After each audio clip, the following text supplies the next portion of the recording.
Sfruttando un foro da 12 mm sulla morsa, ho utilizzato un foglietto di carta per ricavare alcune misure importanti, per poi riportarle sul quadrello da tagliare. Decise le misure, taglio il pezzo alla troncatrice. Uso il foglietto di carta come dima per tracciare il punto esatto dove bucare.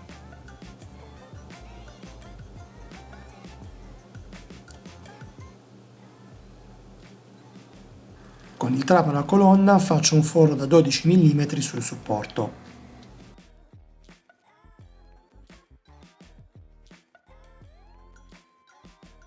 Subito dopo taglio il pezzo nella giusta misura con la fresatrice verticale.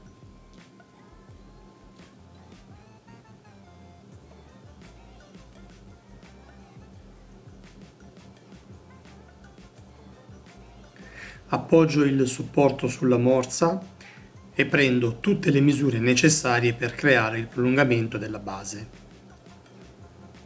Abbasso la lama per essere più preciso. Le misure risultano 30 mm di lunghezza per 55 mm di larghezza. Riporto le misure su una piastra di ferro spessa 10 mm. Faccio una prova a secco ed inizio a tagliare il pezzo con lama orizzontale sulla fresatrice.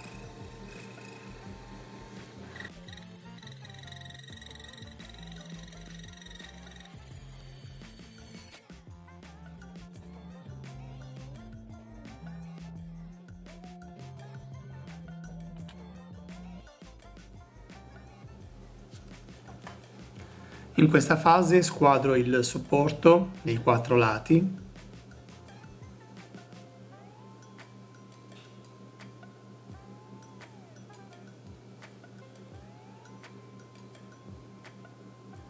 Successivamente appoggio il supporto ed il prolungamento sulla morsa, lo blocco con una morsa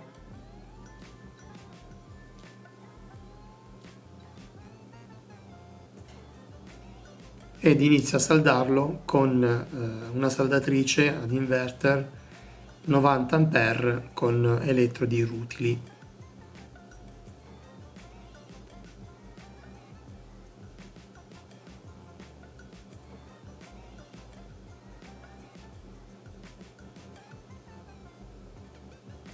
Pulisco bene il pezzo dalle scorie .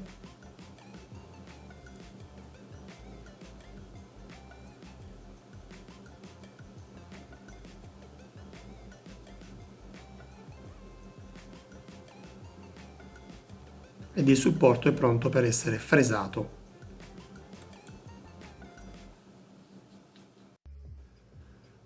Monto il prolungamento sulla morsa della troncatrice. Successivamente blocco la morsa sulla fresatrice con delle staffe .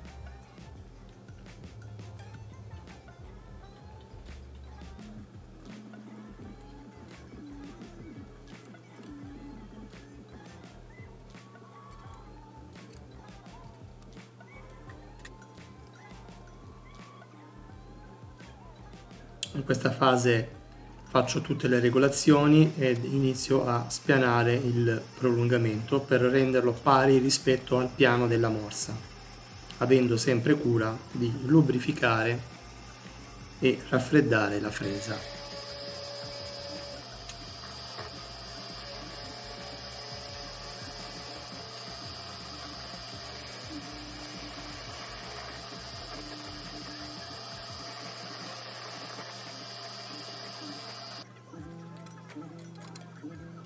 Tolte le staffe di bloccaggio, ho fatto delle verifiche sulla planarità delle superfici fresate. L'ho già montato, la fresatura è venuta abbastanza bene, ho messo una rondella autobloccante. Adesso vorrei procedere in questo modo. Ho tolto questa ganascia originale, che è molto sottile e soprattutto è corta, e vorrei utilizzare questo, ovviamente tagliandolo di misura, per farlo arrivare a questa altezza qui, quindi di questa misura, in modo tale che quando chiude in questo modo. Una volta scelto il pezzo che diventerà ganascia, procedo al taglio orizzontale di una porzione mediante la fresatrice.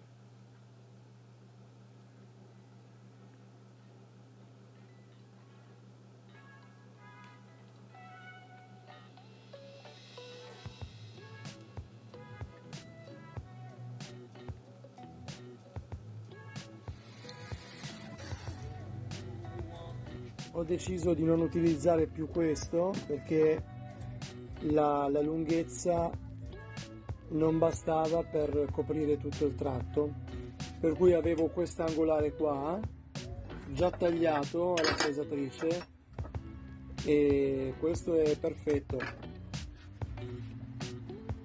In pratica lo taglio di misura e lo squadro, gli do una bella fresata avanti e dietro e cerco di farmelo bastare. Qui ho appena finito di spianare tutti i lati della prima ganascia, penso che siano venuti abbastanza bene. Faccio una prova a secco.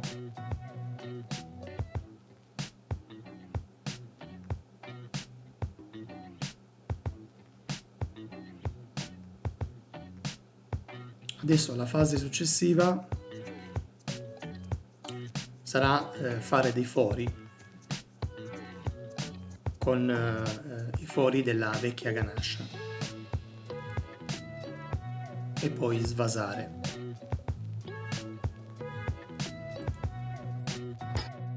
Qui eseguo semplicemente due fori con punta da 6 mm con trapano a colonna, prendendo come riferimento la vecchia ganascia.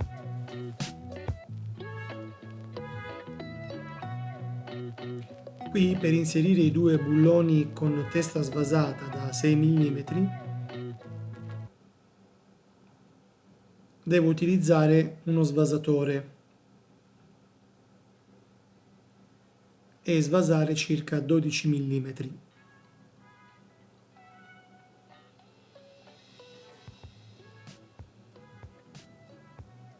Procedo con la svasatura.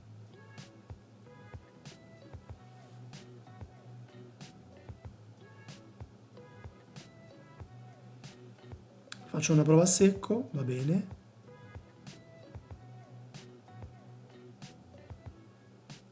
Terminati i due fori e le due svasature, provo i bulloni. Benissimo. Bene, la ganascia è pronta per essere montata.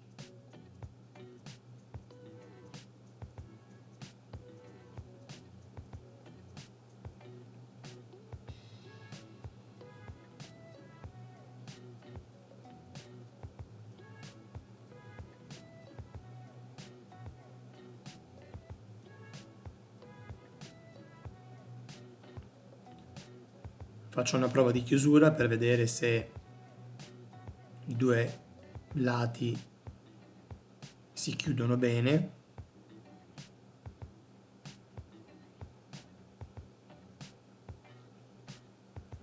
Perfetto, direi che va bene.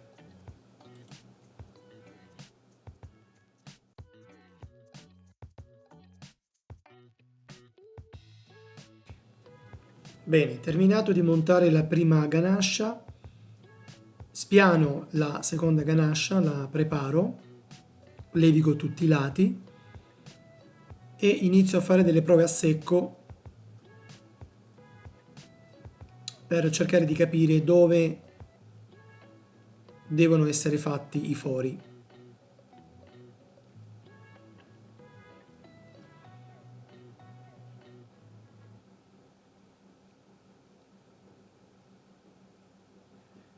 L'idea è di mettere la morsa in questo modo e con un trapano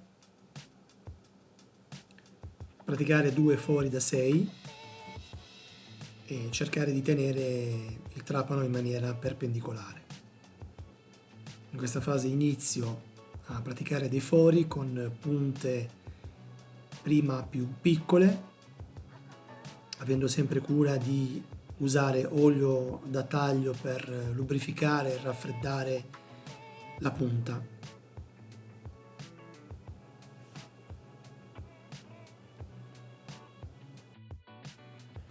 Qui ho appena finito di praticare 2 fori da 6, ma siccome i bulloni sono da 6 mm, vanno troppo precisi, devo allargare un po' i fori, magari con 6,5 mm.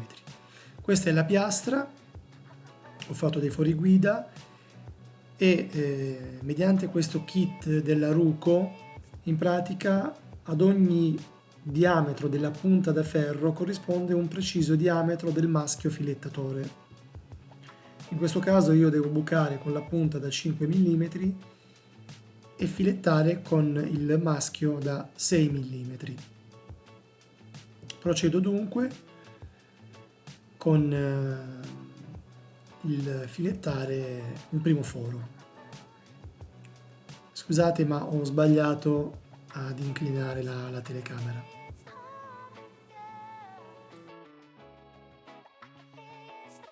Filettato i fori della ganascia, trovati 2 bulloni, allargato i fori della morsa, procedo con il montaggio.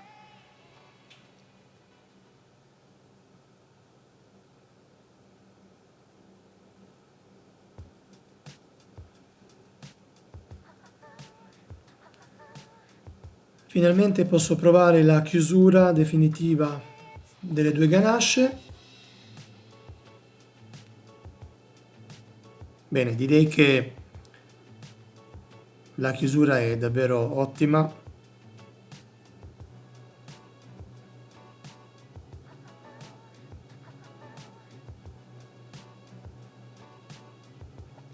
Non mi resta che montarla. Questa è la mia troncatrice per ferro marca Nebes, modello TM101 Plus.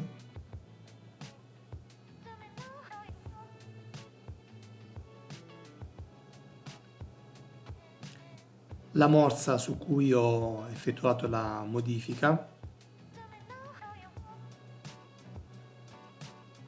E questi sono tutti i pezzi che ho creato con materiale di recupero. Il primo è stato questo, il supporto con il piano di prolungamento.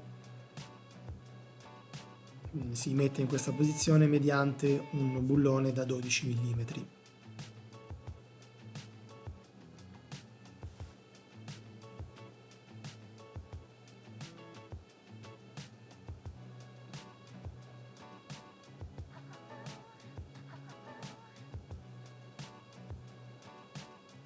Questa è la prima ganascia che ho creato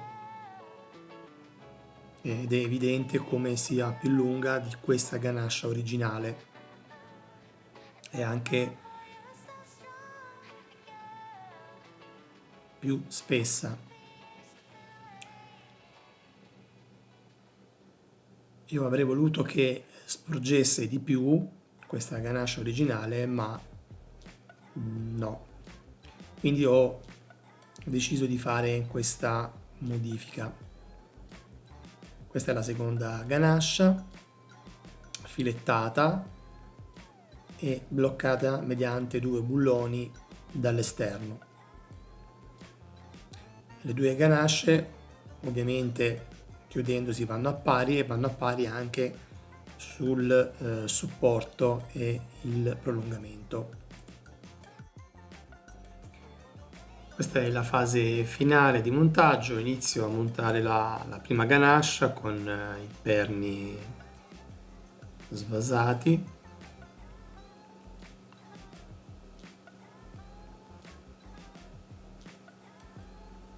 Monto il supporto con il prolungamento.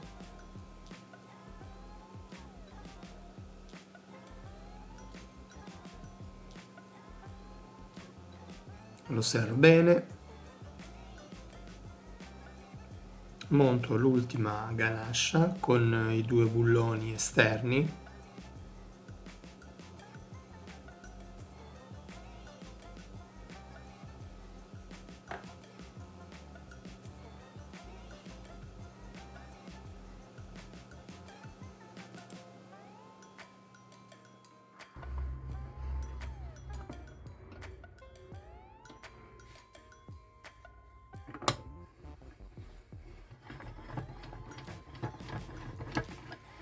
Dunque si chiude perfettamente. Adesso andiamo a controllare la planarità.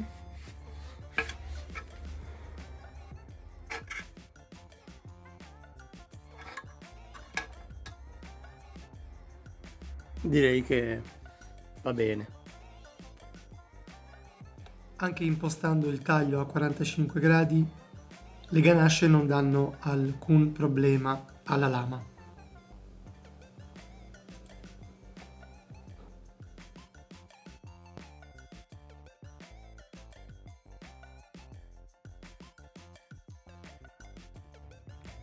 Dove sta l'utilità in tutto questo lavoro qui?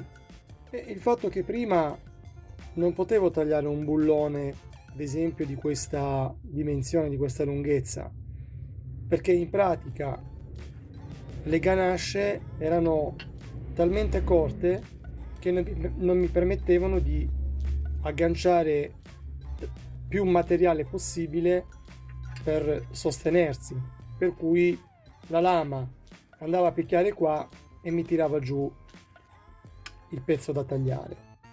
Invece adesso, allungando la base e le due ganasce, io posso tagliare il pezzo veramente in maniera agevole. Ecco, magari aiutiamoci mettendo un piccolo spessore dalla parte opposta della morsa, in modo tale da bilanciare la forza di chiusura e non sforzarla. Ok, procediamo.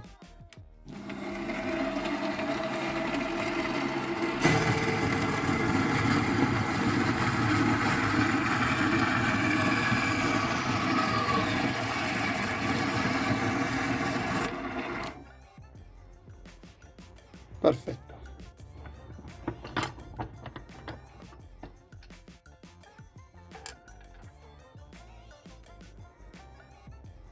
Direi che funziona bene.